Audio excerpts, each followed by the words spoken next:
Endurance Squad is training with a holistic edge. Plans for every kind of endurance athlete, plus yoga, mindset, and a team that's always in your corner. Join at yogitriathlete.com/squad. This whole experience, the whole 2 weeks, showed me how much I enjoy this.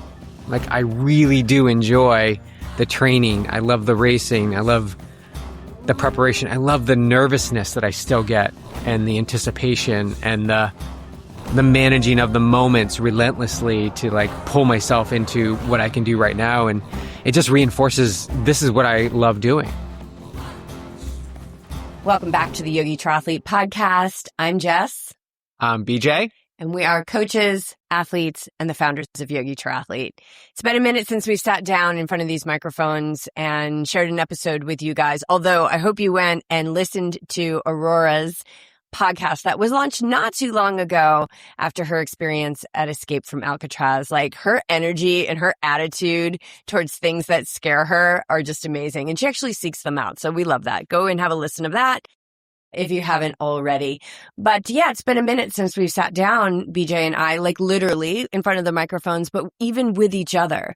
Because on July 10th, I flew out of San Diego to Iceland to lead an 8-day yoga adventure. 5 days later, BJ left for an Ironman adventure, back-to-back races, teaching yoga at Ironman 70.3 Maine, spending time with family. And then honestly, guys, we're not the perfect couple. If you know us, then you know that, because he came home and we went right into our routine. So when I tell you that this is the first time that we have sat down to really talk about our trips and our own adventures, I'm being fully honest. So I'm really looking forward to what unfolds in this episode today. We're going to smack it down. We're going to share stories that we feel matter, reflections, lessons learned, all of those things. And, the revelations of things that we realized more about ourselves, because I think that those last couple of weeks of us doing those things are very much us being on purpose in this life. And if there's one thing about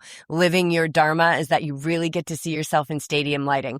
So I'm excited to hear and see what unfolds over this next hour. We have a friend. Her name is Andy. She is our friend Christy's daughter. And yeah, she's here for the show. So welcome to the show. First time guest. And we'll see how her manners are. Long time listener? Yeah, definitely long time listener. She's a good girl. Yeah. You're a good girl. And of course, Clark. All right, Beach, I'm going to have you kick it off. Well, yeah, I don't know. Do we want to start? Yeah, I guess we just start with Iceland. Kick it off. What you got for me? Well, we'll go back and forth, right? Because we have two, they're both adventures, but very different. Yeah. So I guess, taking away what made Iceland, what made it so incredible. Because I hear you use that word a lot, even before you went on the trip and then afterwards. So yeah, what was it about Iceland? Because a lot of people, I know you asked the question, but it was just random people would have Iceland. The guy at Ironman had an Iceland hat on from Reykjavik. And it was just random passings. Liv from Cuisine Solutions, her friend was in Iceland when you were there, and all this energy started to pick up around Iceland. So yeah, sure. Yeah, and my friend from high school, who I haven't seen since we graduated, maybe our first reunion, I ended up meeting up with him in Reykjavik, and somebody else was there on their honeymoon. A client of mine, I think, was there at the same time I was there. So anyway, what makes Iceland Iceland? What makes it incredible? What makes it epic? Iceland's one of those places where you already know you want to go. It's a bucket list place to go, but nobody really knows why they want to go, right? And then you go and you experience Iceland. We had Iceland weather. When I booked this trip, I said to Janet, the travel yogi, give me the warmest, brightest time of year to go. And she said July. And I was like, done. Let's book it. And we got unseasonable Iceland summer weather. So we had rain. We had a lot of wind, which they do say it rains a lot in the summer in Iceland. We got crazy wind. We really got this Icelandic weather. Now, I'm saying, oh, it was windy and it was rainy. And you think yeah, we get that here. But there's something about the energy of the weather there. It's its own entity. And our guide, Inga, was amazing. That's one thing about these travel yogi adventures is that the guides are like, oh my God, you just like, you spend the last couple of days of the trip wondering how you're going to live without them, because you are all together, moving together as an organism. And Inga just became a part of the crew. And so we would pray to the weather god Thor, right? Like there's so much lore about Iceland, so much folklore, the stories, elves and giants and trolls and ghosts. And I felt like every story at some point was like, and she fell off the cliff and was never seen again. Like these stories. And they went to find their friend on the island and they couldn't, and they left him there, you know, and then he got like brought in with the elves and he lived with the elves for a year, or like this giant wanted to marry a troll. And so just the lore of Iceland, the weather, the island itself is incredibly volatile. Like it is so alive. The whole thing is like a lava field, but it's so lush. And you have these big like mounds on top of this lava field that is just like green and lush, and you have grasses and everything like in between all the lava rocks and growing out of the lava. And these big like mounds are all there because of like bird poop. And it's like gorgeous. It makes like this gorgeous landscape. Waterfalls. Insane, huge waterfalls everywhere you look. The water, you could drink it from the toilet. It is so delicious, like to have this water.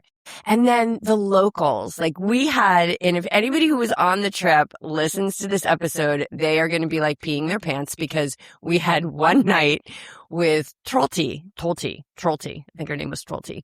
And she was Icelandic. I mean, this woman has seen some weather in her life. Like Icelanders are a little gruff. They are ridiculously funny, and they are so loving. And we had this real, just epic experience with this woman who picked us up. It's actually a pretty funny story. Picked us up to go to these canyon baths. We were going to have the whole place to ourselves. These insane, like geothermal pools in this volcanic canyon that wasn't too far from our hotel. And I really wanted to wear my robe. I just wanted to wear my bathing suit, my robe. And it's Iceland, and it's cold out, and it's windy, and it's raining. And she comes in dressed like she just came off the glacier. And I'm in my robe and flip-flops. And she just looks at me and says, "You're wearing that?" or something like that. And I was like, "Yeah, I'm wearing this." You know, I started to get a little stubborn. She goes, you're going to freeze to the bone." And she just like stared at me with this crazy stare. And I'm staring back at her. And I'm like, oh my God, she's not going to look away. I was in this like eye lock stare contest with this Icelander woman. And I was like, I'm going to have to relent. Like, there's no way this lady's backing down. I wore the robe. But what did I do? I think I went and put sweatpants on for her. And then I took the sweatpants off. I felt like a rebellious teenager. But that's what makes Iceland epic. The weather, the people, the landscape. Yeah, we saw the puffins, and we went on a puffin tour one day, and when we had a free afternoon. It's a place. I mean, I would say this about the Guatemala trip I have coming up. Like, except for Guatemala's not, it doesn't seem to be like a bucket list place, but it's a place that you just have to go and experience because there's nothing like it. And then when the weather broke and the sun came out, we were all like, I'm so glad it was like rainy and the ceiling was really low, because we just felt like we had such an Icelandic experience. Like, I've got videos of us. We stopped the first day going into the wilderness, the Humsvik baths on the way to the Snæfellsnes Peninsula. And we had to get a rope from, you know, like of course the restaurant has a rope for whatever reason. And we had to tie we had a Mercedes Sprinter van, like, that we drove around in. And we had to tie the door of the bus shut. Like, Inga we had to retie it. She had to get out. She had to go around. We had to push the buttons. She could get back in. And the whole time, because this wind, like, it's insane what they drive. Nobody would drive in this kind of weather, in this kind of wind here in the States. And it's just normal to them. So yeah. Did I answer the question? What did everybody else think? What did the people, the group? Yeah, the group, the think yogis. I would feel very confident being safe to say that I speak for the group when I just riffed all that off. I mean, that's all we talked about was how amazing this place was. And then, yeah, when it just lifted, we were like, holy crap, this place is amazing. And Inga shared with us, the clouds were low and we didn't have a lot of visibility. And so you can't see the glacier, you can't see all the waterfalls. And she shared this story with us about how she was dating this guy. And like, I don't know, there was like a day like that. And she was like, oh, I wish it was sunny. And he said, yeah, but if it was sunny, like, I like it when it's like this because I'm really focused on what's in front of me. And I think we all kind of really absorbed that. And we saw details about the island and the landscape and the life and the time together in a way that we may have overlooked if we always had these epic views. And then when we had the epic views, we were like, whoa. And we realized that we absolutely would have overlooked what was right in front of us. So I'm sure there's a deeper message in there, of course. But yeah, I would say I speak for the group when I describe that. And the views were, I mean, I would say the greenness of it, but the waterfalls were pretty incredible. The waterfalls. Yeah. The waterfalls were so beautiful.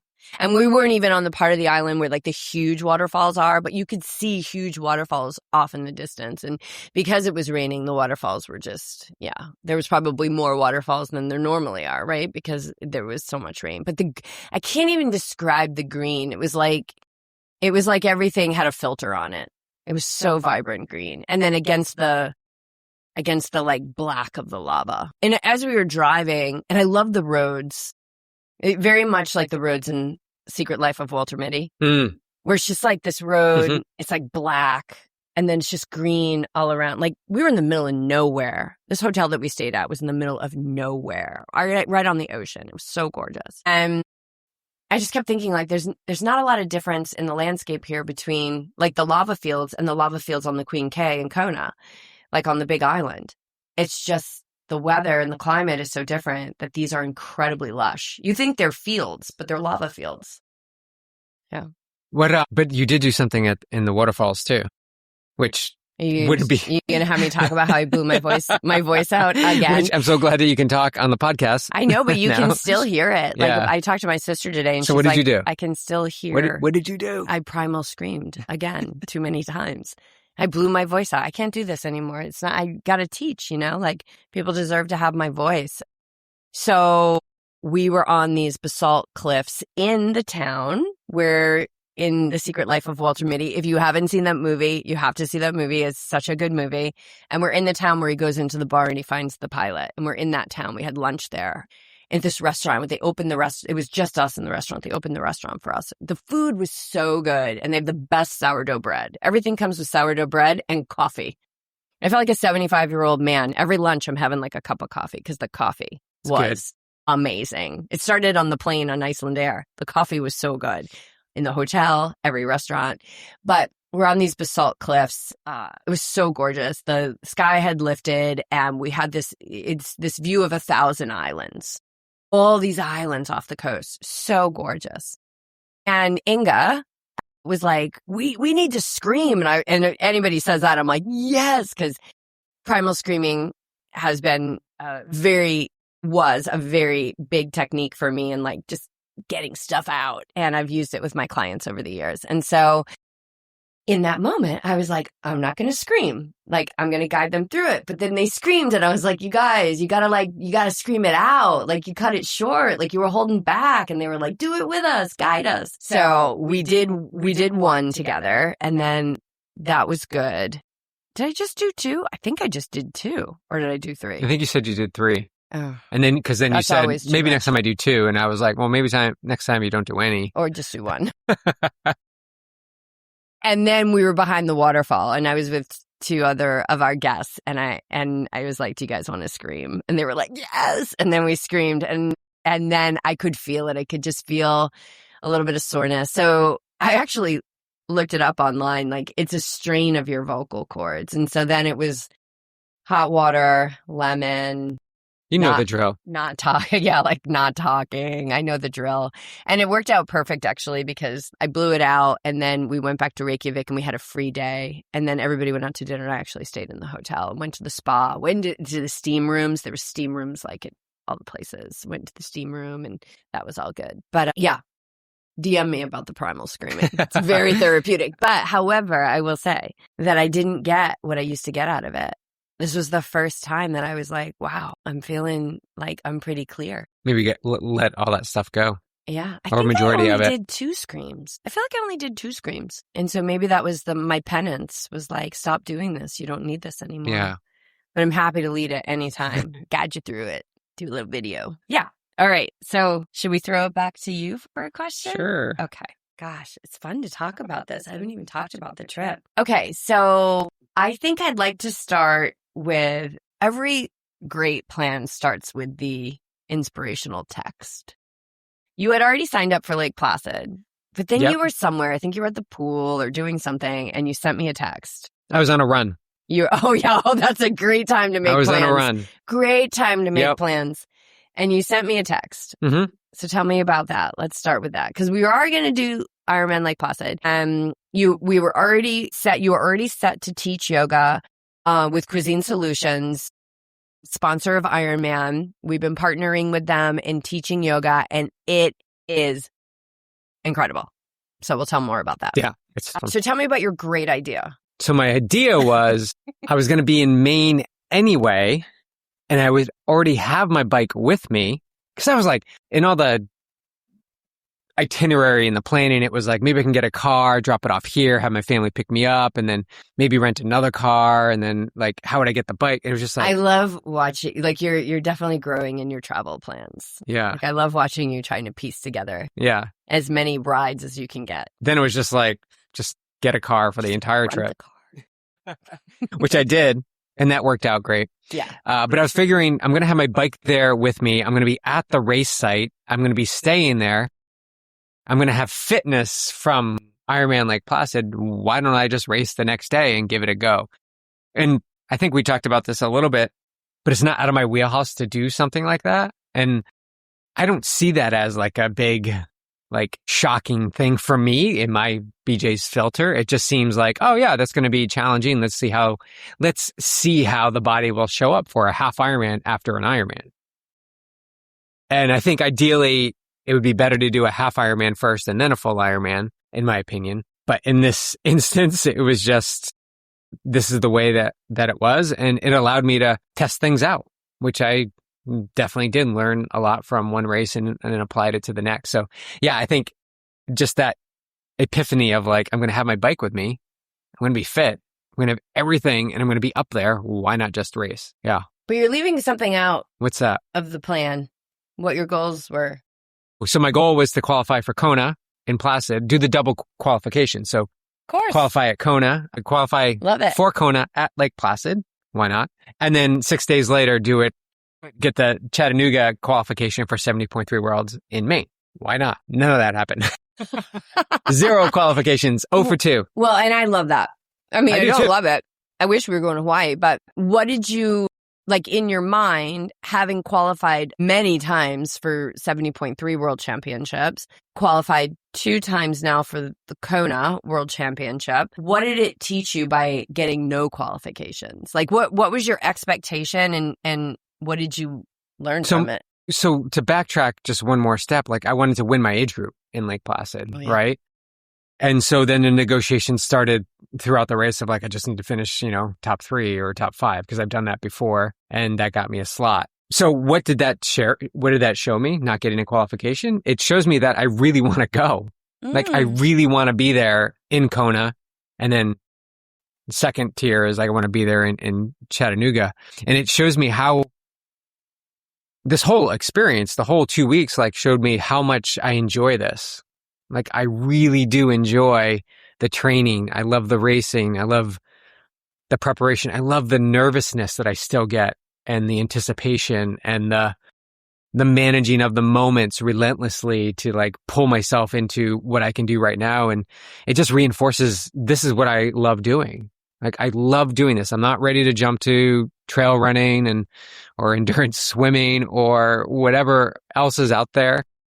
Right now, this just really fills me up. I enjoyed all the elements of it. And especially being in Lake Placid, which is, as you know, one of my favorite courses. And then to stack it one more level, to teach yoga at these races and connect with the athletes before, breathe and move with them during, and then connect with them afterwards is for me, I'm not going to speak for you, but that was probably the highlight of the trip. Yeah. Standing in front of, and normally you love that, like put yourself in there. And I love it too. I haven't always loved it. It's been uncomfortable for me in the past. I love it now. Like I love being up on the stage, talking to people, showing them, breathing, watching them, having those little moments when you just laugh and it's like, other side, like your other right, most often, and just connecting. And that was brought to us through Cuisine Solutions, which have been so incredible this year, working together with them and maybe more in the future. And I love how we can sandwich this between what we did at Oceanside and now what we did at Eagle Man and now Maine and what we'll do in Santa Cruz and Tri-Cities. Yeah. It's really, really an incredible, fulfilling experience. So that actually trumps, teaching yoga actually trumps the races that I did. And I love that. I love that you can have it all. I think it really speaks to just our inherent tendency to want to serve, our meaning, us, but like mankind, humankind, that I think that we're here to care for each other, and like when you can be in service like that, it's just, oh man, it's such a drug. It's so amazing to be able to teach people the things that have allowed you, me, our team, and anybody who comes to yoga classes, these things that are really like transformative in your life. And your life can be like amazing. You can have an amazing family, relationship, job, everything. And this stuff can like elevate it. And it's just because getting space between stimulus and response in life, that space can't be big enough. Right. So it's so incredible. One last thing on that. Yeah. Because you're talking about teaching, right? We live it to teach it. Mm-hmm. Is like I walked away there with no qualifications, but I use it as a platform to teach, because what is your attachment to the here and now as to how things need to progress and be executed so that you get that outcome? And I keep focusing on just knowing too much now of the ebbs and flows of life and the contrast that's necessary, and that what my experience, and I agree, like it would have been awesome to go to Kona, would have been awesome to already have my Chattanooga. That didn't happen. But I know something really, really good is going to happen. I should say good, but something incredible is going to happen because these didn't go as planned. So I understand there's a bigger thing at work here. And then you can feel the tendencies of the human mind where it's like, well, when is that? When is that? Is it going to be in the next race? Oh, you better sign up for the next race because that's when it's going to happen in 6. No, it's not. That's where you maybe, but that's where we get caught up again, is we try to control the timeline. Instead, enjoy and soak up everything that happened in those 2 weeks and then apply it to the next race and then see what happens and then apply it to the next one and the next one and go on this journey, go on this path to freedom from the mind is really what it is. Like I said, I love all of what I experienced and I'm getting less and less attached to the intricacies of it on the other side of these finish lines. They're really just launching pads to what's next. I know. It's so true. Yeah. So same thing with the retreats, because what you are experiencing, like Iceland and Galapagos, and you're going to go to Guatemala and Bhutan, and like, you can't say like, and cling to like, this is the one time, this is it. It's like, be there for that group and then move on and take what you can into the next group of travelers. Yeah. I mean, if there's one thing I've learned, never say never, right? I mean, if that was true, then I wouldn't have ever done a triathlon. Because you did say that. I did say that. After I finished my first triathlon, you said you're not going to do it ever. I said I would never, ever do a triathlon ever. That was 2004. I was not interested. And then I wanted to be the best massage therapist. I wanted to take all the athletes in Boulder for me. And I thought, well, maybe I'll do a triathlon because I want to know what they're going through. Yeah. I want to have that experience. It was smart. It was smart. Yeah. But then I got hooked. So here we are, 22, 21. I don't even know. I can't even count anymore. 22 years later. 2 years later. Yep. 22 years later, here we are and feeling good. And I think a lot of that is yoga, it's mindset and swimming. Swimming is it. Swimming is so big. It's so big. Let's talk a little bit about, well, what did you learn? Like, what's overall, I love that, like, what you took away from not qualifying was your answer. It just shows your mindset. Like, your answer was that you love the sport and you want it and you're okay with how long it takes. But let's talk about Lake Placid specifically, because that didn't go as planned but you risked it for the biscuit, sounds like, on the bike. I'd like to hear more about that. Yeah, I think we'd all like to hear more about that. And what the biggest lesson was that you learned, because you've been doing this for, like we said, 20 plus years. And the thing I love about Ironman, you can't get lazy. Like, you cannot get lazy. I think you can fake a half Ironman. You cannot fake an Ironman. No, you cannot. No. So, not that a half Ironman, I mean, that is not easy either. I was talking to my sister the other day and she's like, oh, you're training for it? I'm like, yeah, Santa Cruz. She's like, oh, cool. And I was like, hold on a second. Let's just pause for a second. It takes a lot, like, but I think our families are so just like, used to whatever, what we're doing. Ironman, half Ironman, ultramarathon, like whatever. It gets so normalized. And it's important for all of us to pull back and realize that it's still a very small percentage of people that will ever do this. And it does require a lot. I'm feeling it now, like what it requires to really do my best in Santa Cruz. And it's a lot of discipline and a lot of devotion, and I love it. And it's temporary. Getting up when you don't want to get up, and doing the workout when you don't want to do the workout, and like it takes all of that. Yeah, it takes all those moments. It takes all of that. So, all right, I want to hear a little bit more about how you risked it on the bike, any standout moments from the swim, and what was your biggest takeaway, and how did that pushing it on the bike affect your run? Yeah, I think the lead up to this race was really good. I don't think there was anything that didn't go well in this lead up. I was feeling really strong. Still, working through my shoulder stuff. So that has turned a big corner. So I was ready for the race, ready to race it. Like, win your age group means you need to risk it. So the swim was awesome. Love that swim. I'm literally within 1 to 2 minutes every time on that swim, 105 to 107 all the time. I love it. I felt really strong. I found a good pathway all the way around. First thing I do when I get there in Lake Placid is get in the lake. And then every day before the race, I'm in the lake connecting with it. Out of the water, onto the bike. And of course, it had rained 2 days before and really, really wet. And then race day was supposed to be overcast and a little bit cooler. It turned out that the sun disappeared.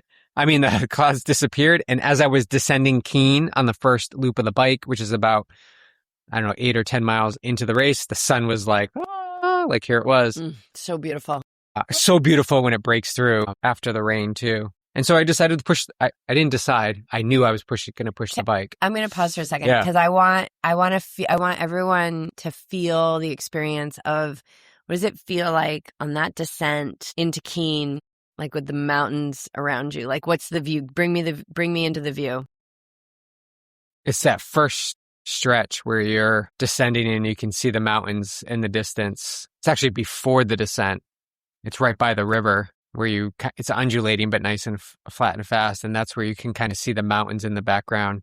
When you're descending Keene for 6 miles, it's beautiful and gorgeous. You really can't see the mountains, but you're just lined by greenery, and the road conditions are really smooth, and you're flying at 35 to 45 miles an hour, and you're descending into this pocket of, I don't know, I always feel like it's cooler down there in Keene. Like, I feel like the air temperature changes as you descend down there.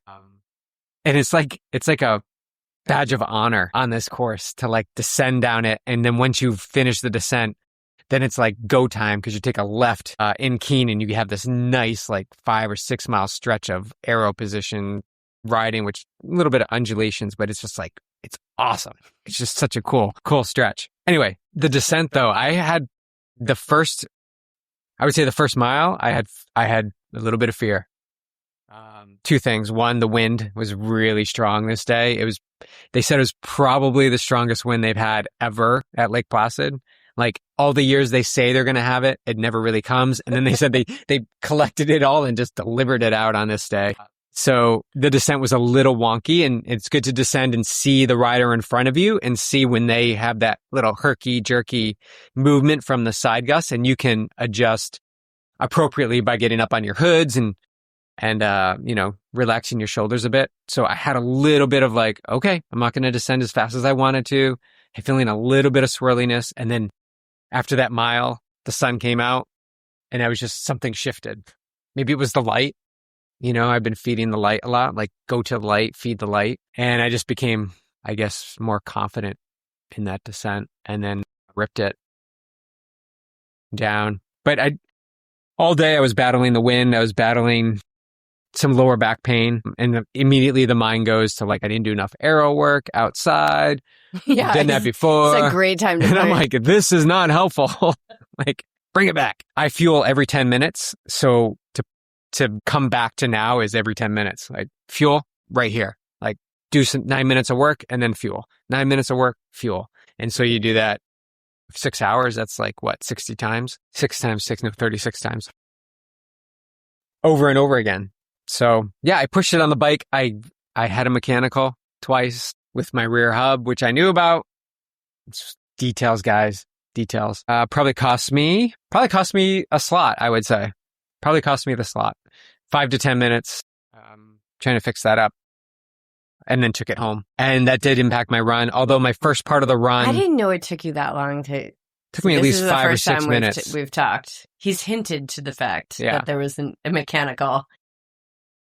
Now, you knew about it. What would you have done something different prior to going into the race? Yeah, just replace the components of it. Yeah. But I had evidence that it was fine most times because I kept riding outside and it was fine. Every now and then it would act up. So yeah, just details.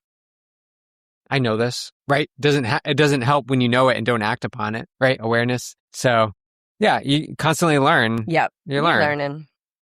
Always learning.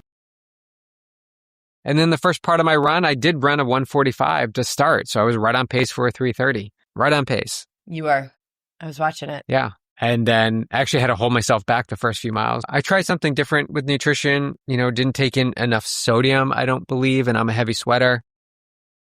I don't have an actual reason why that was the case, but again, look at the hair fly.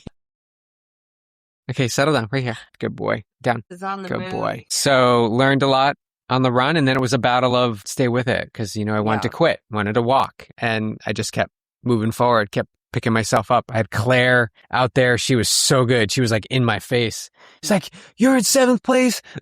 5th place is up there. You gotta go. Yeah. Like, she was my person on the ground, which was awesome. It's so interesting to watch the tracker, though. Like, I was texting with her husband, Colin. I was just like, he's running faster than like 5 guys in front of him. But like because of the swim starts and everything, like... You just don't know. You just don't know. But Claire was on the ground. She's one of your longtime athletes. She raced, too. Yeah, and Bridget from Endurance Squad killed it. Yeah, it was so good to see her. 9th in her age group in Lake Placid. She was in Costa Rica with us this April. It's just, love her. Love her. Congratulations, Bridget. Congratulations, Claire. She got a killer PR on the swim and did a loop of the bike, and it was kind of planned that anything was a massive win. Getting for her to that start line, as you guys know, that can be the win. Yeah. That can be the win. Really all right. Amazing. So that's Placid. Okay, so biggest lesson. Stick with the fueling plan that works, I would say. Yeah. Yep. It's pretty simple. So I'll give you my side of what was happening because you were texting me and I was in the airport in Seattle. I was in the club with Trisha, who was on the trip. We had a Trisha heavy trip. We had 3 Trishas on the trip. So Trisha from Vegas, and I was in there, and you were texting me, and you were asking, and I was like, "This is interesting." And you were like, "Should I do this?" And then I was like, and in my mind, I was like, "He wants me to give him he wants me to."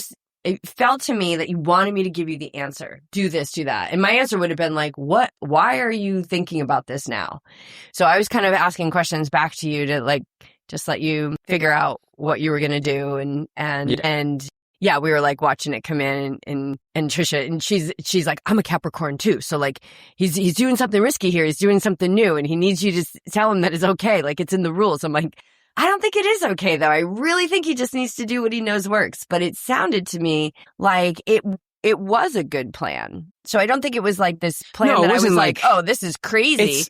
But in my mind, I was like, it's the day before the race. What are we doing? It's basically what I do on my long weekend sessions. Yes. And in training. There's a lot of things that happen in that mind of yours that I have no idea about. Like literally, how many times have I said to you, like, I know you think you're answering me, but you're answering me in your head. And you're like, oh yeah, I am. Yeah. So I don't know how calculated this was or whatever, but I was just like, okay, I'm just going to let him feel it out, find his decision. Cause I think my thing was like, okay, well then that sounds like it's a good plan then. And so it did actually sound like a good plan, but I wouldn't have done it. No. But it's good, partners out there. Just let your partner have the experience. Yeah. Because I don't know. It's not like I know the answer. It's not like it's not my race. It's like I didn't take in any fuel. It's right. just, I just shifted. When I'm pretty confident, I'm really confident in what I do for racing and then what I do for training being slightly different. And that's okay. Like I'm confident in my system to know that on race day, I know what works. So, and it's so easy to look back and say like, well, if I stuck to that plan, but you're but telling me about wind, like you know how many calories you're burning and how like your system going down that descent in the wind, like how much that's taxing your nervous system. Like, yeah, all of that is going to affect your performance and whatever that looks like. It could have looked like the wind that day, not the wind, but the whim, or it could have looked like whatever. It could have been a complete blow up. Like it wasn't. It was what it was. So you take away the pieces, you take away the lessons, and you move forward with them. And you don't lock it in and being like, this is the thing that's going to get, because you never know. It's not the thing, right? That's what the mind does. It's like, well, because you weren't in arrow position or because you didn't use it. That's the mind seeking like one little thing that is the root cause of all your pain. And that is not true. Because it's always seeking certainty. Always. And even like, and within that certainty is relief. And that's what the mind is trying to do. That's what we're all trying to do. We're trying to find relief. But the relief that we're looking for is from the mind itself. Right. Freedom from the mind. Yeah. Freedom from thought. You know, I don't think it was a bad thing. No, I don't it was either. Just the thing you did, and that's that. And I know you really well. And I was like, I could just see, like, I don't know. I know you really well. I could see through those words. And I was like, this is an interesting dialogue we're having. Just like, tell me what's going on. Because she likes to know. She's awesome. And we had a 6.5 hour layover in the Seattle airport. And I don't even know. I think at that point we had already been up for 24 hours. When you leave Reykjavik at 10:45 a.m. and you arrive in Seattle at 11 a.m., it's very confusing. And then your flight's at 5 o'clock. It's very confusing. Yeah. I want to mark this because you just sparked something in my mind. I do not think I'm going to do an overnight flight next time for Placid. Oh yeah, I don't think that's a good idea. I think disrupting routine, and I did that twice. I've done it before, but I think like doing a day trip, staying somewhere, overnight, getting some good rest, and then heading out first thing in the morning for that 5-6 hour drive, I think is the way to go. Well, I mean, if you had all the accoutrements that I have for flights, I mean, I am just stacking up my accoutrements for sleep on my flights. Yeah, I don't want a lot of stuff. You've got a lot of stuff. I've got my newest thing, which is like my foot sling. All right. It's the best. Back to the retreat. Okay. Swinging back to Iceland. Iceland.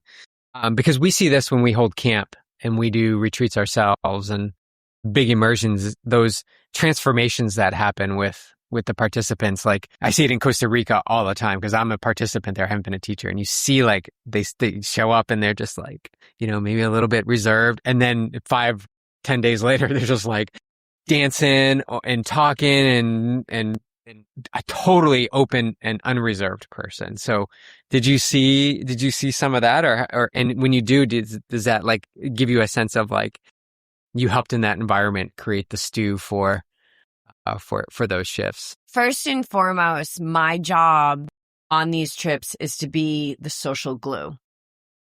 That's what the travel yogi calls it. You're the social glue, right? And as any leader, that wasn't like, I've just never heard that term before, and I love that term.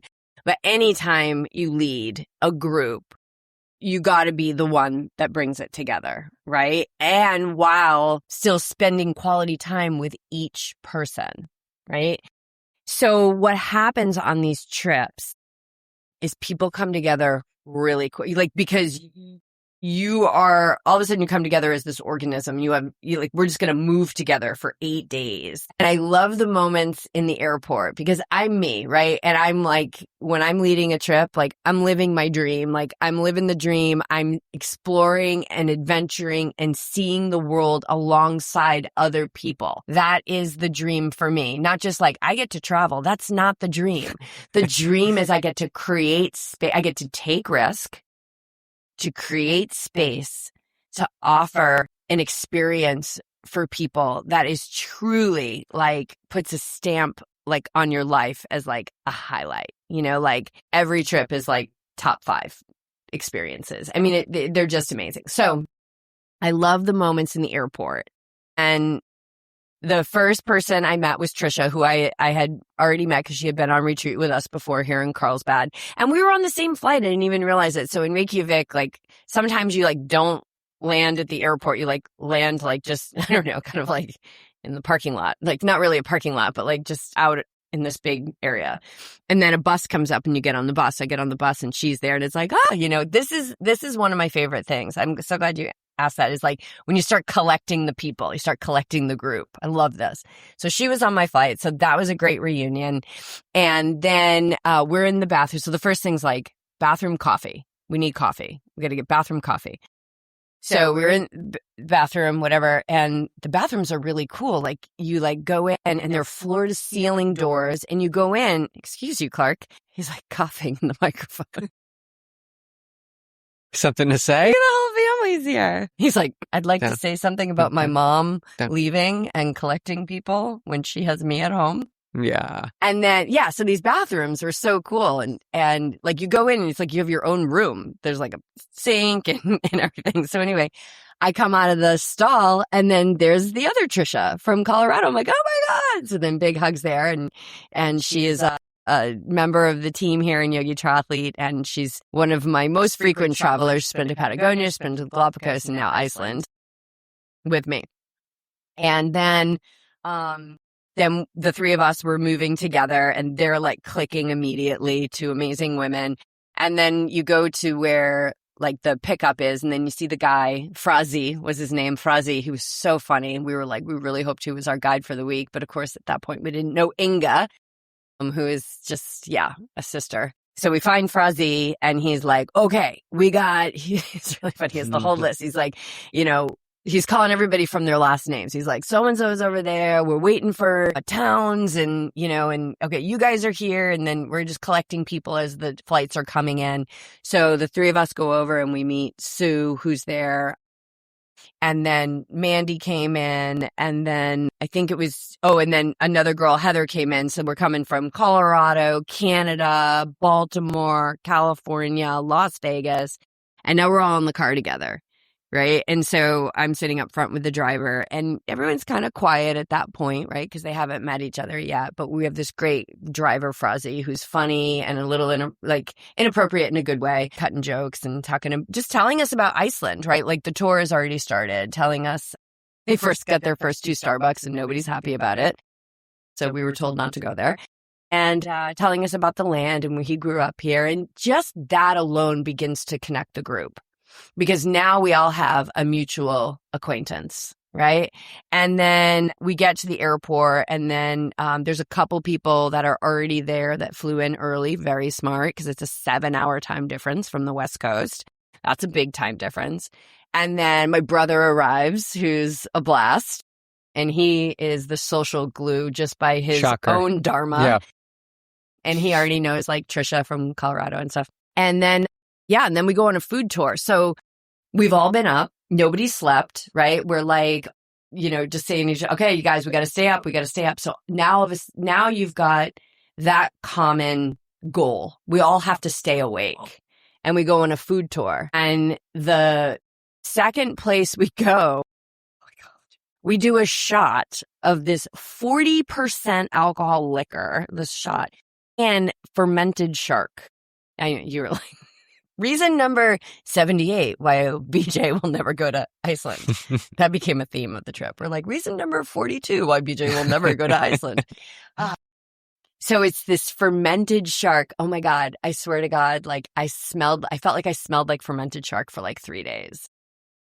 So yeah, so that you're just doing things like not everybody took the shot of alcohol. Like you don't have to. This isn't about coming and partying or anything like that. But now you're doing things like you're eating fermented shark, and that brings the group closer together, right? And you're moving as this organism. Now people are punchy. Now like some people are having beers, some people are having wine. You have no idea what time it is. You've been up forever, but you're having fun. And the group is now moving together. Everybody's there. So then we have our first yoga class. And then I get to experience all my swirly energy of like, am I good enough? Is this going to be okay? I want everybody to be happy. I want everyone to feel taken care of. I want everyone to like the class. And then I just shake all that off and go and do my thing. And then that brings us together, right? Doing yoga together. And yoke, isn't it? Yeah, it means Union. to yoke, to bring together, right? And you're beyond tired at this point. And the sun never sets. Yeah. Okay. So that messes with you. Because you're like, oh, I'm going to go to my room. I'll be back down. Maybe we'll sit out and watch the view and have a glass of wine. And we're like, oh my God, it's 10 o'clock at night. I have to go to bed. It's like so confusing. But yeah, so there's the way, just by nature of the trip. Now, whether that's Iceland, Costa Rica, Galapagos, Patagonia, whatever it is, just by nature of the trip, the group comes together quick. Then, like by day 2, you're getting pretty familiar. By day 3, your family, like people are sharing stories. I've never seen I shouldn't say never. I often see, how about that? I often see people laughing until they're actually crying. Of course, my brother has a lot to do with that, with his stories.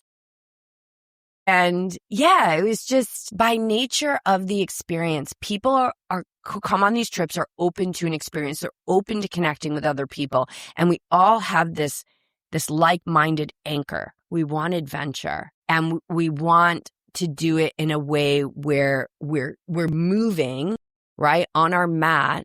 The yoga allows us to metabolize everything that we're experiencing, because you're on the move with adventure travel.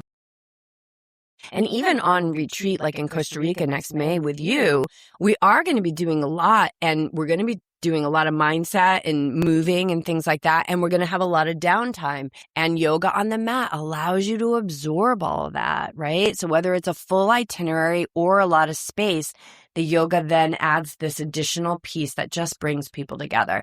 So, by day 3, we're family. By day 4, there's, people have they're nicknaming people. The person who's the person who's always making the group late, which sometimes is me. And, all that stuff. I don't know. It just comes together by nature. It's really beautiful. Oh my God. We already at like 50. Yeah. I just want to plug in the computer. That's amazing. We were just riffing on this. All right. This is very much like, you were like, I want this to be conversational. We got the dogs crawling on us. Clark's coughing into the microphone. Yes. Hooking the thing.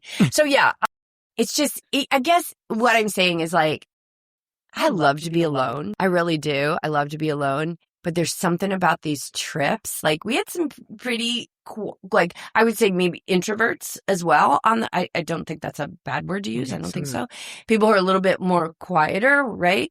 And man, I saw them laughing, and yeah, and then the transformation, right? So the friendships, but also the fear that was moved through. She's eating the plant. Hey, Andy, come here, Andy. Andy, come. Andy, come. Oh my God, if your mom watches this, Andy Jean,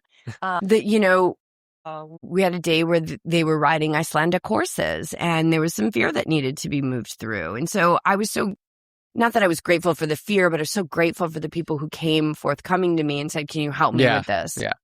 I mean, that's why we're here. It's just like, that's what I said, like in my debrief with the travel yogi. I was like, I was so selfishly grateful that like they gave me an opportunity to really like work with things. And what were we? We were doing something. And I remember like standing up on the bus and I was just like, all right, if anyone's feeling fearful about this, like, let me know. There's nothing I love better than to overcome, like get to the other side of fear, let's walk right up to it together. Yeah. So there was, one time where I just sat next to one of the women on the bus on the way to something that there was some energy around. And I just sat next to her. I said, do you mind if I just sit here and I'll do some breathing and you can join me? You don't have to join me, but is it okay if I just create some space here for you? And she's, yeah. And that's amazing. So there's like these beautiful, tender moments. And then there's like the fermented shark moment. And then like everyone connects over like their sleep and they're sharing food. And I mean, voucher wine, like it felt like the first couple of days, wherever we went, we got a voucher for wine. So we're like moving through these geothermal pools, like up to the bar, like we get our voucher wine, So yeah, it's really special. And the transformation is inevitable. The thing you always talk about too, about those retreats is the unscripted moments. So you have the plan and the schedule and the day-to-day itinerary, but then there's the moments of like the laughter and the moments on the bus. Like you can't script those. You have to experience them. Like the moment that I put mayonnaise on my pancakes because there was a sign behind it that said cashew spread. And I was like, this is a cashew. And I couldn't find the syrup. Nobody could find the syrup. And the syrup was right next to the pancakes.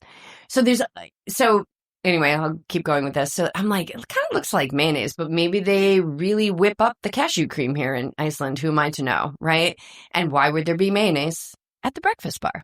So I put the mayonnaise on my pancakes, not knowing it's mayonnaise, and some strawberries and a little bit of this like fruit compote thing. And I go back down and I'm sitting with Inga and we're kind of having a little bit of like all right, let's talk about, we got to make some shifts and let's talk about, so it's kind of like this, it's not a serious conversation, but it's like a trip leader's conversation. Yeah. And one of the other guests was sitting with us while we're having the conversation. I took a bite into my pancakes and I was just like, oh my God, I think this mayonnaise on my pancakes was like so disgusting. But that became like a joke, right? Like throughout the whole trip. And those are the things. And there was other moments. Like I remember we were at dinner one night and somebody was like, yes, this is the stuff that's not on the itinerary. The stuff that's on the itinerary is amazing. It's everything that's not out of the itinerary that makes it the top five. In between. The top five experience. Yeah. So. And you can't anticipate those things. They just are created in the moment. You just bring a bunch of amazing people together and amazing stuff's going to happen. And and within an epic, incredible itinerary. In a beautiful location. Always beautiful locations. Yeah, I will say there was this one moment. Well, maybe you'll ask me this question. I'll get back to it. Just go.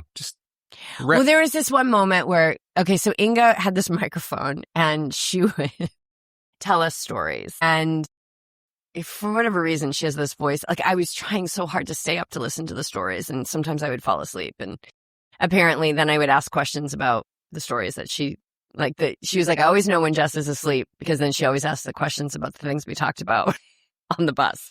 But anyway, and then sometimes she would say, I'm going to stop talking now and I'm just going to put on some music. And by the way, Iceland is obsessed with 90s American pop. It's crazy. Britney Spears, like the whole, like No Doubt. No, Bjork? Isn't Bjork from? Frozzy put on a little Sigur Rós because he was like, let's just be a little cliche here. But yeah, we saw where Bjork, did we see where Bjork grew up? I think so. But she was going to do like a little local like concert or something in cool. Reykjavik or something that maybe I fell asleep during this story.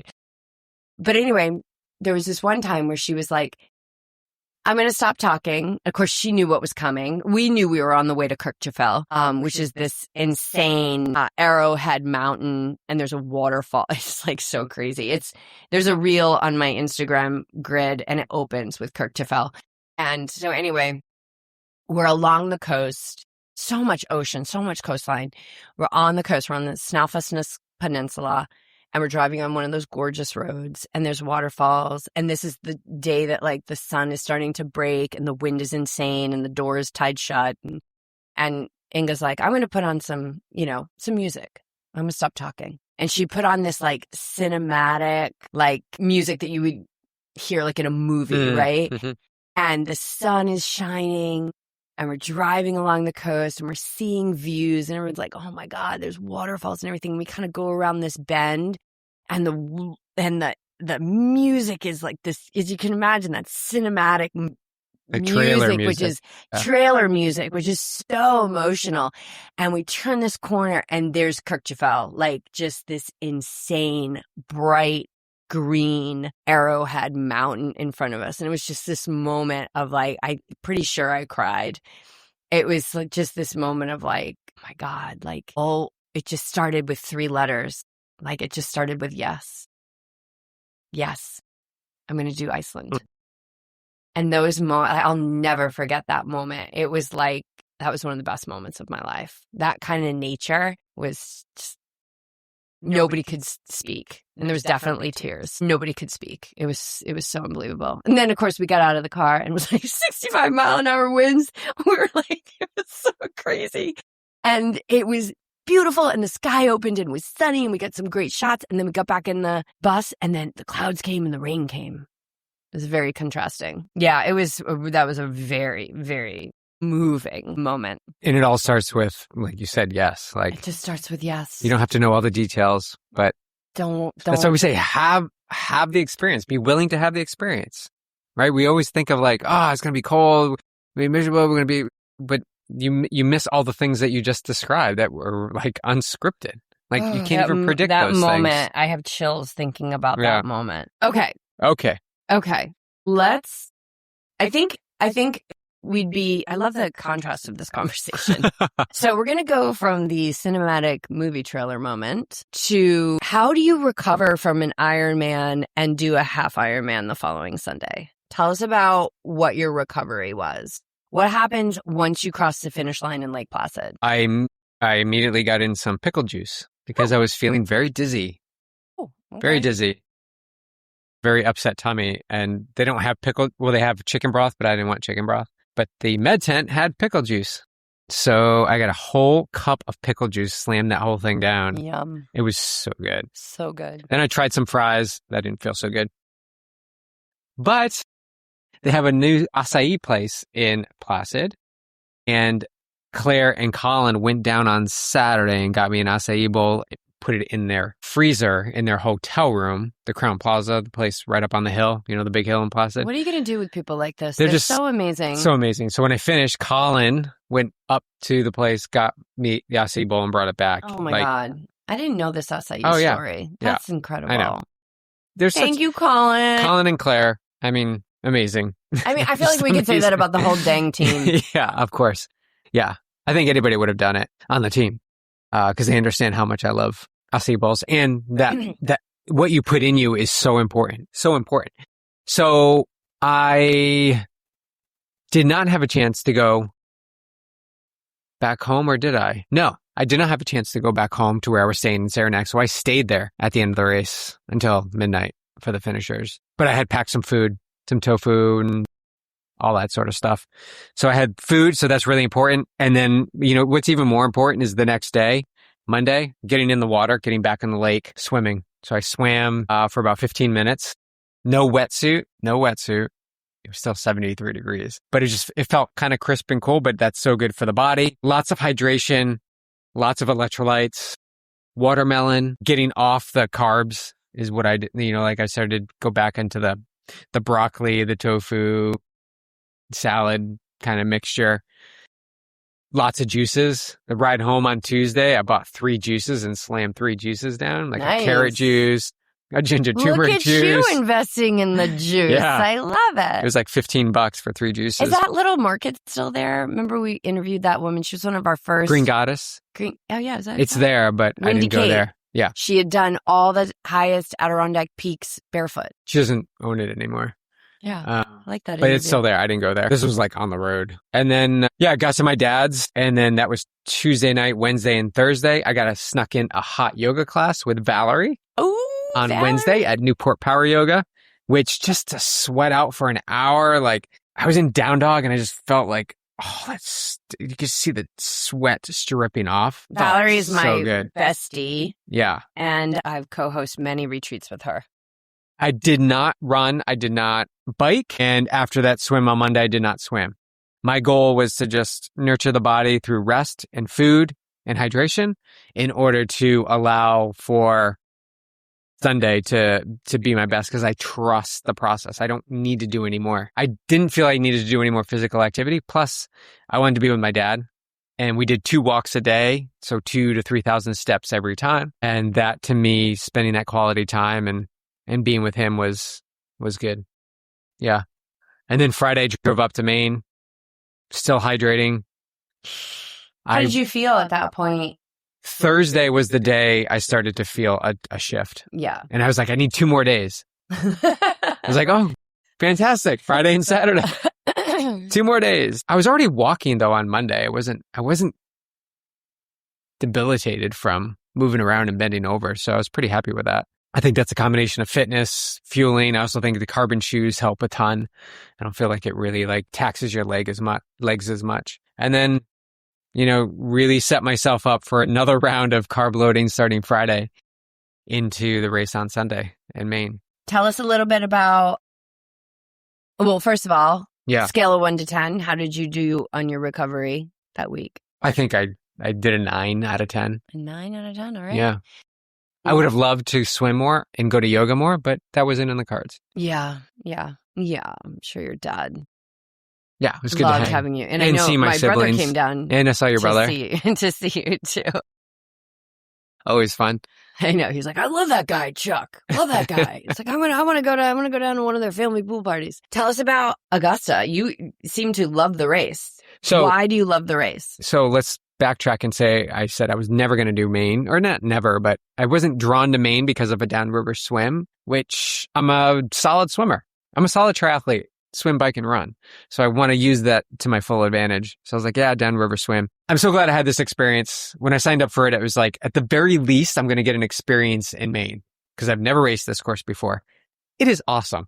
It is one of the best courses out there, I believe. And it's so convenient. There's so much good about this race. 2.5 hours from Boston, easy traffic. You don't have to stay in town. You can stay 15, 20 minutes out and have no traffic getting in to town for all the activities, the village, race morning, the yoga on Saturday. How many people did you have at yoga? Over 65 people. So cool. For yoga. Oh my God. It was 5 minutes before and it was 2 or 3 people. And then all of a sudden, all these people came. Boom. It was so cool. That's so cool. And the people I met afterwards. They are ready for it. And it's just not yoga. It's mindset. It's mindset. Did you do the interval training? I did at the end. Nice. Yeah. Did you do 3 minutes? I did 30 on, 30 off 6 times. So 3 minutes. Yeah. Perfect. Yeah. That's good. And also with the sun coming down, you don't want them to lay in That's one of our Shavasana favorite mind training techniques, interval training. So bookend the yoga with breath work, pre-race pranayama, which you can use when you're standing in line for the swim. Yep. Bookend it with an interval training, which allows you to purposefully and intentionally shift your focus away from what the mind wants to think about to what you want it to be placed onto. And then in the middle, we get some flow and movement in the body so that you get some mobility and matching movement with breath. All of that is directly related to endurance sports because I'm an endurance athlete. So I can tie the yoga, the breath work, the interval training, everything into what you will experience on race day at Maine. And so people came up afterwards. They were really, that's amazing. Curious about all of it in our story, actually, because I shared a little bit of that. So yeah, it really easy to get into course, logistics, so easy. You park across the street. There's tons of parking.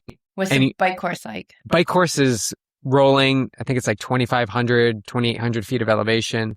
No really steep hills, but it's very undulating, very up and down. A lot like Massachusetts. Okay, that makes Open sense. roads. Road conditions? Great. And the roads that were a little, there's a little out and back, which was a little bit of a choppy section of road. They had it all spray painted of where the stuff was. Awesome. Run course? Run course is really cool because it's basically from the village, you go south and you go up this hill. You run through town, you go up the hill on this trail, like an actual rail trail. You do a turnaround and you come back. Then you run back through town. And then you go on the trail that you walked on for the swim. In the opposite direction, you go where you went for the swim start. And then you go over this bridge. And then at mile 10, at that point, you go up this major hill. Nice. Which doesn't stop. You go up the hill for about 4 minutes. And then you turn right and you go up the hill. And then it dips a little bit. Then you go back up the hill for another 8 to 10 minutes. And you're like, is this thing ever going to end? And you go through this little turnaround in a parking lot. I'm glad it's not a turn, like a hairpin turn. It's actually like you go around the parking lot and then you start bombing down all the way back to the finish, only until you get to the final half mile. As you start to get back towards transition, there's that hill that you had to run up from the swim. Oh, yeah. Which was pretty steep. And so lots of crowd support, great aid stations, beautiful like scenery. A lot of it, I'd say 50-60% is covered with trees, and the other part is wide open. But yeah, finish line is cool. Yeah, great race. I would totally do this race again. I don't think there's anything negative. I really like to swim. Yeah, I was like the 12th person in, I think, into the water. Yeah. Oh, nice. Yeah. Yeah. Cool. It was just about wetsuit legal. Just about wetsuit legal. 73 or 74 degrees. Cool. And we'll both be at Santa Cruz for yoga, teaching yoga. September 13th, yeah, right? So September 12th is the yoga class. September 12th is yoga. Mm-hmm. Yep. And let's blow it out, guys. Let's go. Bring your friends, bring your family. Friends. Anybody who's listening to this, but I'm not racing, come. Yeah, come anyway. Come. We really want to have this. I want to bring all of this together. This is so cool. It's very directly relational to what you will experience out on the race course. And for those not racing, it is going to help in everyday life circumstances, the challenges that you face at work, on the commute, with your family, friends, loved ones. This is the stuff that we create a yoga triathlete for. Mm-hmm. Yep. And then you'll also be in Tri-Cities. I'll be teaching yoga at Tri-Cities on Saturday. And doing the swim relay. Doing a swim relay as part of Cuisine Solutions team. Yep. And I'll be leading a retreat here in Carlsbad. It's pretty. I told the woman at Trader Joe's today, because I was talking to our friends there, and she was like, wait a minute. Your friends. At Trader Joe's? Stefan and Oh, Jules? yes, our friends. Yeah. Yes. You actually ran into our friend, because I know you love the people that work at Trader Joe's. So I didn't know if that was a new friend group. No. Okay. So I talked to our friends and they left, and then she was like, so wait a minute, your wife is in Iceland. Also, previous podcast guests. Yes. Stefan and Jules. So go ahead, sorry. She said, so your wife was in Iceland and you were in Lake Placid, New York. Wow, you guys are the power couple. And I was like, yeah, we split time and we conquer and divide and conquer and do what we love and live what we do, live it to teach it out there. And we had to divide and conquer this trip. But yes, in Santa Cruz we'll be back together. Yeah, we'll be together. And we had this moment when you dropped me off at the airport in San Diego. I was on my way to Iceland, and we just looked at each other we knew this day was coming, where I'm going to Iceland, and not that it was Iceland, but going to lead this international trip, and that you were going to go race, double Ironmans, teach yoga at Ironman, which always made sense to us. Just took 10 years, but it didn't take 10 years actually, because we've been doing it all along. Yeah. The first one I taught was in 2013, Ironman Lake Placid. I was a brand new teacher. I had no idea what I was doing. And I just had this knowing, just do it, Jess. What are you waiting for? What are you waiting for? You don't know what's going to happen tomorrow. And I didn't know where to start. I didn't know where to begin. And I called the Chamber of Commerce and ended up talking to Sue Cameron, who became a longtime friend still to this day. She worked at the Chamber of Commerce, and they let us use the Chamber of Commerce to record podcasts and things. Yeah. It was awesome because it was air conditioned, and they would let Clark go in there. Remember Clark would go into oh my God, you guys, just, if you have a hit on your heart, just follow it, because it led to so much. And I don't even know, I probably put it on Facebook or something back then. 2000, it was such a nervous wreck. I was like, I don't know what I'm doing, but I just knew I had to do it. I knew I had to do it, right? There's courage. It's like I was scared, but I did it anyway. And I think we had like 8 people show up, and I was like, oh my God, there's 8 people. I think there were more people than that. And I mean, I remember Santa Rosa in 2018. Santa Rosa, we brought up the tarp. Pouring rain, and it had been pouring rain, and we had reached out to the race director, and he was like, sure.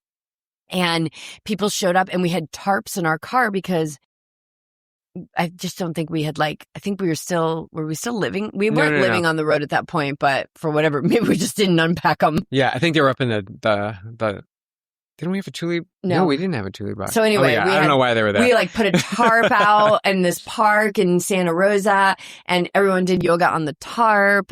You reached out to the race director at Ironman, Arizona. But also Wisconsin. Do you remember Wisconsin? Yeah, Wisconsin. Did anybody show up for that? Yes. Yeah, I had a bunch of people for that. Yeah. And I was racing that. It was the first one I'd done by myself. BJ had talked a little bit about the timeline, right? We're just well, when's it going to happen? When's it going to happen? And we just kept showing up and doing what we could do and being really vulnerable. It's vulnerable to stand there and offer a yoga class that honestly back in 2013, not a lot of people wanted, and to do it anyway because it felt purposeful. And it's why Yogi Triathlete exists, yoga and triathlon, and really has grown into endurance sports since I got kind of the ultra running bug. And now we're coaching people who are doing all kinds of things, high rocks and ultras and triathlon. And yeah, it's just we just kept doing it and swallowed those vulnerable moments or moments where the ego felt embarrassed, or, you see the big tri groups going by with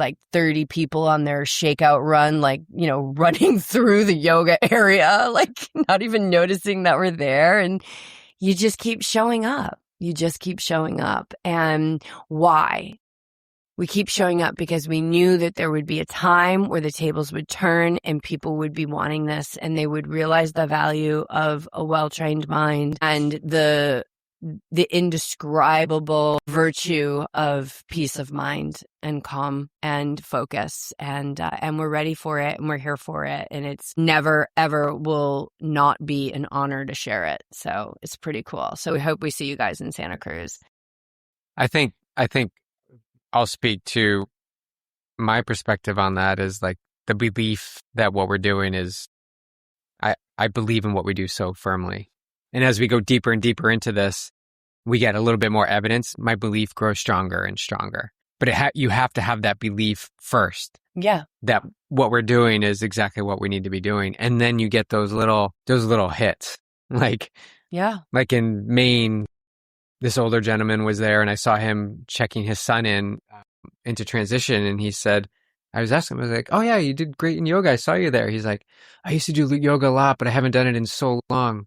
And for that, just to be reminded that you can move the body and you can reincorporate a practice that you liked doing back into your life. If I assisted in that just a little bit, that's enough. That's enough, because I believe so firmly in what we're doing for the mind and body that I want to scream it from the mountaintops to the world and say, here's the drug, here's the thing that will allow you to do an Ironman one day and a half Ironman 6 days later. The faith, the belief, the trust, the mobility, the fuel you put in your body, the environment that you build around yourself, all of it. That's it, guys. That's it. And that's what we offer here at Yogi Triathlete. So through the podcast and, take it a step further in Endurance Squad, become a member and do a deep dive. I believe firmly in this thing. Yeah. What we've been able to narrow down in 10 years is endurance coaching, mindset, and adventure. And it all enhances your life. So if someone is looking at adventure and they're like, oh my God, Iceland sounds really cool, but I wouldn't want to go to Iceland, but I want to go on an adventure with this person. What do you think is a message you want to send to them about? First of all, waiting, or I'm your girl. If you want to go on an adventure, I'm your girl. If you want equal parts adventure and peace, I'm your girl. Like, I really feel confident when I say that. And I don't want to come off like egoic, or like that I'm like tooting my own horn, but like I was born for this. You know, I was absolutely born for this. When I realized that yoga adventures existed, I mean, I always knew I'd do yoga retreats. And I mean, even like our retreat next year, like I was born for that, like swimming in the ocean, running on that beach, teaching yoga, mindset, everything. I'm so excited. So, okay, what was the question? They want to go on an adventure. Yeah, what would you say to them to curb the hesitation or the delay? Or yeah, I think one of the biggest things that I see that I confidently say is completely backwards is, it could be like a year out, 6 months out, 3 months out. People will say, well, I just have to see what my schedule looks like. And I think we have that wrong. I really feel confident about that. We got that back. Not that we have it wrong. We have it backwards. We have a right to adventure in this life. And if that's on your heart, I think you have a responsibility to adventure in this life and explore and be a curious human and do things that like are way out of the routine, and then build your life around it. So if I've got trips to 2028 right now. I've got whale camp with mommy and baby whales. They come to this bay in Mexico for a few weeks every year. And that's how far I had to book it out. So February 2028, and you can build your life around that. There are experiences in this life that are worth building your life around. And if we're only building our life around our schedule, our routine, we're never going to get out of that. So the first thing you need to do is people try and figure it all out at once. I'm not going to put my deposit down because I want to figure out the flights first. There's not great flights right now out of so-and-so airport. Again, backwards. Put the deposit down. The deposits are reasonable. $500 if it's a bigger trip, $750, whatever, between $500 and $750. Put the deposit. I always say, put the deposit down, dream away. Put the deposit down, lock it in. Now you're committed. It's just like a race. Sign up for the race, do the training. Sign up for the trip, do the training. And I'm here for it. And the thing is, it's not just me. There's a team of women that run the Travel Yogi that are always saying to me, like, please let your people know that they can talk to us. And I think sometimes it gets hesitant because they're like, oh, they're going to try and sell me. We're just going to try and help you get clear on what you want and help you find the things that are going to make you feel good about, how to get there. These guys know the routes, right? They'll say, if you're just like, I don't know how to even get there, reach out to me. I'll get you in touch with the team and they'll tell you, oh, out of BWI, take this route. Out of Miami, take this route. Out of SFO, go this route. They know the routes to get there and the ease and what trips require an overnight and what trips don't. And so, yeah, I think the biggest thing is like, feel the hit, find the trip, put the deposit down. That's it.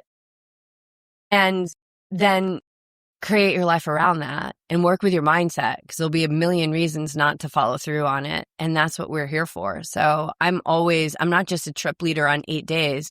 I'm the trip leader all the time. So you can always message me without feeling any pressure that I'm going to try and make you do something. That is the version of an old me that doesn't exist anymore, but I'll help you. I'll help you find that clarity and I can put you in touch with the team. If you don't want to talk to me, that's totally fine. You can talk to one of the team members. They're amazing. The woman who owns this business is amazing. I think we need to talk about her more. This is a women-owned business and she's got her roots in adventure travel and she happens to have a yoga practice. She's not a yoga teacher. So yeah, that's what I would say is like, feel it in your heart, find the trip, put the deposit down. Let's do it. Let's Have an adventure. I'm your girl. So good. Cool. All right. I think we got to wrap this up. Yeah. Anything else you want to add? Like anything that you want to take into your next chapter of racing and qualification? Yeah, I'm getting clear on that. I'm finding some clarity onto what's next for me personally, which route to take and what feels really good. Haven't figured that out yet. But I do want to say, like, all transparency, like leading into leaving here, I had fears and doubts myself of flying with my bike out of a small airport and being away from you for 2 weeks and leaving Clark alone in our place, at least for a few hours until the pet pet care came. Feeling a little tender, huh? So I had a few days of of feeling all that, and then to go on these trips, and then to stay in Airbnbs for 2 weeks by myself. Like I had a lot of alone time, which I loved being alone, but it was also nice to dip my toes in the community, teaching yoga and going down to the village and all of that. But I want to say, like, it's important to acknowledge that you have these fears and doubts, but also that you're capable of working with them so that you can get to the other side of them, and the unknown then becomes known. So a lot of times we're just pumping the brakes, and we're not going to take the yoga adventure because we can't do it right now. It's too much. Or I'm not going to go to this race because, I don't know how to get from here to there, and I don't know, what my training is going to look like. Just have the experience, guys. When you move forward in spite of the fear and doubt, you're going to get on the other side of it with a lot more information and honestly a lot more confidence in how you manage those uncertainties until they become more certain. So yes, I didn't get the 2 qualifications I wanted, but I walked away with so much more clarity and insight into how I navigate challenge, how I navigate fear, how I navigate going into the unknown again and again and again. And to me, that's why we walk this path, to learn and grow and get to know ourselves and see who we are outside of the routine that we practice every single day into an environment which we're not so familiar with until we become familiar with it. So keep going, guys. You feel that hit, pull the trigger, sign up for the race, sign up for the adventure, come to Costa Rica with us next May. Put yourself, and if you want to learn this stuff quickly, fast track yourself, come to Costa Rica. Come to this Costa Rica retreat. Really, it's going to be a big immersion into, yes, yoga, mindset, swimming, running, all of those things. But again, the conversations on the side that you're going to have with the like-minded athletes that are there and with both of us, the little conversations, they're so valuable in moving that needle forward to where you want to go, but may have been stuck in a certain point for so long, not knowing or willing to get to where you want to go. I'm really excited about the final night. We rented this catamaran, which we did this year. The turtle. We're going to go sail off into international waters, and we're going to jump off this. We're going to jump off this catamaran into the depths of the ocean, and they'll give floaties and stuff if we want them. And it's just a really fun. We've found the last couple times we've been in Costa Rica, the 2 times before that, we went into the Bodhi tree. They had some live music, and we were dancing, and we kind of found this final night, kind of shake it off, let loose a little bit, have a cocktail, don't have a cocktail, whatever, just calm, dance, shake it off, don't dance, whatever. That has been kind of a really meaningful, really fun, final seal it up. Yeah, you form those relationships and then you seal the deal on that final. Yeah, it's so fun. And these guys from Sky and San Nosara are awesome. The guy's from Italy, and he was just done with it, done with his job, done with everything, moved to Costa Rica, bought this boat, and this is what he does now. And we're going to go back and see him next year. I can't remember he looks exactly like Gerard Butler. Yeah. But I can't remember what his name was. I don't remember. All right. Any final thoughts on your end? We got to wrap this up. No, it's just we're here, and if you're on the fence about Costa Rica or an adventure or endurance squad, just follow it. Something I when I first started teaching yoga, and it's I wanted to teach all these classes, but then I was scared. And then you get settled into the routine. This is my 7 a.m. And I remember there was times where it was oh my God, they want me to teach the 5 p.m. now on Friday. But my Friday afternoons are this. And I remember you being well, just take it. And then if you don't like it, you don't have to teach it anymore. I love that so much. I love that so much. Yes. And it's not and maybe the greatest hesitation is that because everybody who has been I've been listening to the podcast for 7 years, and then they come, they're just my God, I'm never leaving. I could never coach with anybody else again because the mindset and the community and just the acceptance, as you are, is so beautiful. And this community has really built that and blossomed it. And we're just holding the space, guys. So thank you to everyone who's been a part of this community, whether you're just a listener, whether you're on the team, have come on a trip, coming on a trip, whatever it is, thank you. Because it does allow us to show up in a way that few will really ever learn in this life. And it's very, very special. And it doesn't make any of us better than. It actually just increases our capacity to be really authentically who we are. And that is an effortless life. If you're enjoying the Yogi Triathlete podcast, you'll love our other show, Awake Athlete. 5 complete seasons, short, potent, no surface chatter episodes to train the mind like you train the body. Season 6 is live now. Search for Awake Athlete wherever you get your podcasts and start listening today.